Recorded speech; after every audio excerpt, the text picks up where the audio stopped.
அனைவருக்கும் வணக்கம். இந்த வீடியோ தெரியாத ஆக்களுக்கு மட்டும்தான், தெரிஞ்ச ஆக்களுக்கு இல்லை. தெரிஞ்ச ஆக்கள் இதை பார்க்க தேவையில்லை.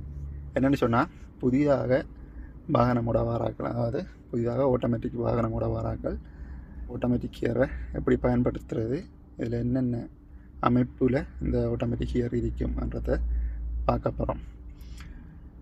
விலை குறைஞ்ச வண்டிகளில் பெரும்பாலும் இதே அமைப்பிலாம் ஆட்டோமேட்டிக் கியர் இருக்கும். விலை கூடின வண்டிகளில் வித்தியாசமாக இருக்கும். சில வண்டிகளில் ஸ்டேரிங்குக்கு கீழே கியர் லெவல் வச்சுருப்பாங்க. இதில் இப்படி இருக்கி. இதில் பி பார்க்கிங், அதாவது பார்க்கிங் கியரை குறிக்கும். ஆர் ரிவர்ஸ், என் நியூட்ரல், டி ட்ரைவ். இதில் D3, D2, D1 இருக்கி. சில வண்டிகளில் 200 இடத்துல எம் இருக்கும், 100 இருக்கிற இடத்துல எல் இருக்கும். எல்லுன்னு சொன்னால் லோ. மேலும் சில வண்டிகளில் இந்த 1 இருக்கிற இடத்துல இதில் ப்ளஸ், இதில் மைனஸ் போட்டிருப்பாங்க. அது ரோட்டுகள் கடும் மோசமாக இருக்கிற இடத்துகளில் இந்த ப்ளஸ் மைனஸ் போட்டு வண்டியை ஓட முடியும். இவ்வளவு தான் இதில் இருக்கிற இந்த ஆட்டோமேட்டிக் கியரில் இருக்கிற அடிப்படை. இந்த பி கியரில் வண்டி இருக்கக்குள்ள நம்ம வண்டியை ஸ்டார்ட் பண்ணக்கூடாது. அப்படி செஞ்சோம்னு சொன்னால் கியர் ஒர்க்ஸ் பழுதாகிறதுக்கு வாய்ப்பு இருக்குது.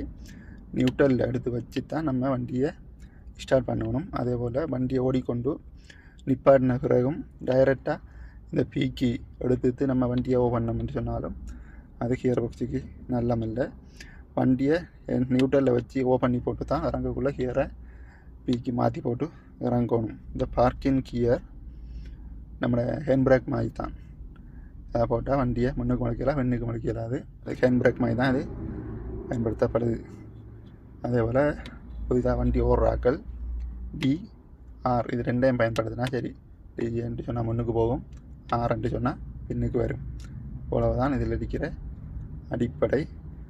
அதே போல் நம்ம டியை போட்டு தான் ரோட்டில் ஓடிக்கொண்டிருப்போம். அப்படி ஓடிக்கொண்டிருக்கக்குள்ளே இல்லை வண்டியை நிப்பாட்டம்னு சொன்னால் இது சிக்னலில் இல்லை வேறு எதுவும் பிரச்சனைக்காக வண்டி நிப்பாட்டம்னு சொன்னால் டீலே போட்டுட்டு நம்ம பிரேக்கில் காலை வச்சு நிற்போம். அப்படி செஞ்சோம்னு சொன்னால் கியர் ஒர்க்ஸ் மிக விரைவாக பழுதாகிறதுக்கு வாய்ப்பு இருக்கு.